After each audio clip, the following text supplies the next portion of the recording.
আসসালামু আলাইকুম ওয়া রাহমাতুল্লাহি ওয়া বারাকাতুহু। সম্মানিত দর্শক, আজকের এই ভিডিওটি তাদের জন্য যাদের জ্বর হয়েছে কিন্তু জ্বর চলেও গিয়েছে, জ্বরের পরে ব্যথা যাচ্ছে না, দীর্ঘদিন হয়ে গেছে, কারো 1 মাস 2 মাস, এবং কি ডাক্তার দেখানোর পরে ডাক্তাররাও তেমন কোনো ব্যথার ওষুধ সাজেস্ট করছে না, শুধু নাপা ছাড়া। তাদের জন্য এখানে আমি একটি ওষুধ আপনাদেরকে সাজেস্ট করব।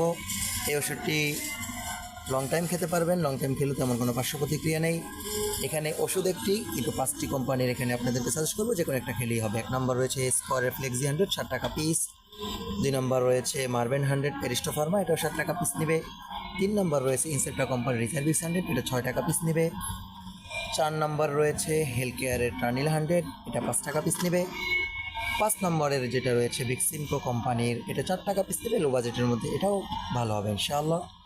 এবং এই ওষুধটা 2 বেলা করে খাবেন, সকালে ও রাতে, অথবা 3 বেলাও খেতে পারবেন। এবং যদি এটার কম্বিনেশন 200ও হয়, এটা তো 100, যদি ব্যথা বেশি হয় সেক্ষেত্রে 200ও খেতে পারবেন, 2 বেলা করে বা 3 বেলা করে। এবং পাশাপাশি তরল পুষ্টিকর খাবার খাবেন, যেমন স্যালাইন গ্লুকোজের পানি, মাল্টার জুস বা ডাবের পানি। স্যালাইন গ্লুকোজ একসাথে মিক্স করেও খেতে পারবেন, হাফ লিটার পানিতে দিয়ে 2 বেলা করে। ইনশাআল্লাহ আশা করি আপনাদের ব্যথা কমে যাবে। দোয়া করবেন, ভালো থাকবেন। আল্লাহ হাফেজ। দেখা হবে সতর্কবার্তা 24-এর পরবর্তী ভিডিওতে ইনশাআল্লাহ।